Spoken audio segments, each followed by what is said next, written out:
Breaking news tonight. Horrific. A beautiful little girl, Jaylin, just 8 years old, trampolined dead in scorching Texas heat, 110 degrees Fahrenheit.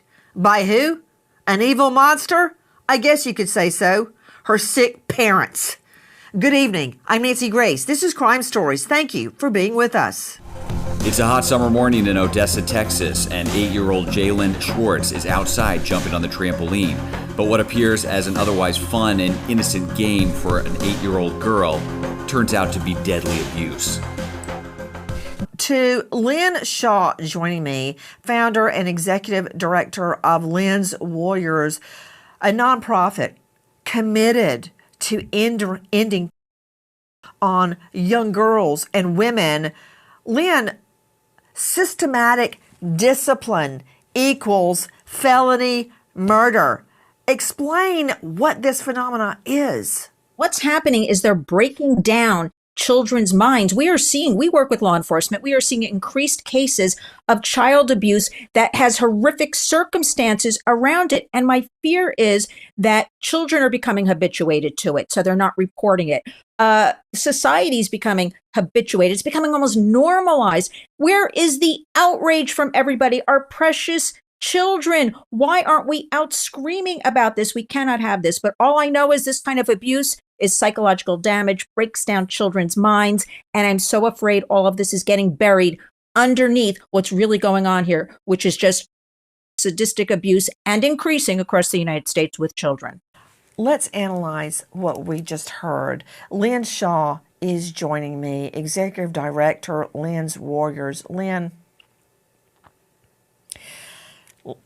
let's analyze this.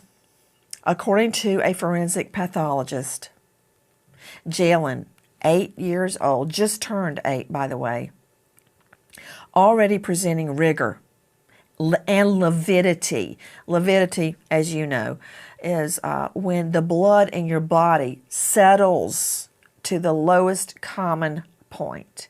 Just think about shaking a jug of, let's just say, chocolate milk. And then the milk on the side starts settling down. That's what happens to the blood in the body.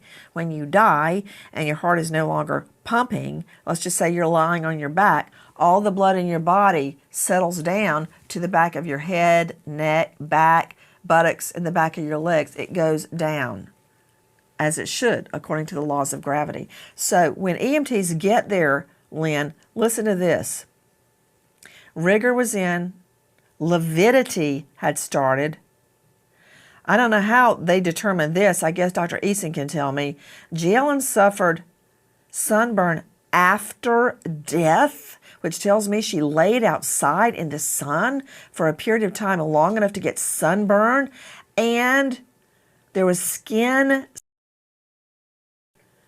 and the beginning signs of decomposition. And all this was evident 10 minutes after police were dispatched. They were dispatched, as we heard earlier, at 1:45. They got there and pronounced her dead at 1:55. And this child, Lynn Shaw, was already having skin. I mean, if you're going to have the death penalty, and I'm not going to argue pro or con right now, that's not my issue right now, this would be a great case for it. Slippage on an 8-year-old little girl who apparently lays out in the yard, 110 degree Fahrenheit, and gets sunburned post-mortem, Lynn Shaw? First of all, let's start with not referring to these monsters as parents, adoptive parents, whatever they are. Second of all, I'll argue the death penalty for you, Nancy.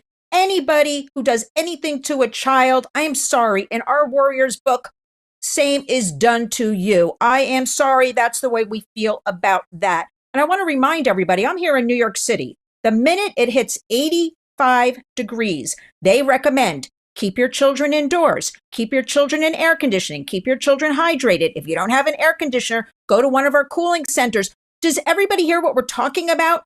Children jumping on trampolines in 110, maybe 150. This is what we're arguing about. No, no, no. These are monsters. And that her body, by the medical professionals, now I'm not a doctor and I'm not a lawyer, what they did to this child, and I want to hear from her sister. I'm worried about her sister because this isn't their first time that they've pulled things like this. Outrage. We should all be outraged. Unacceptable.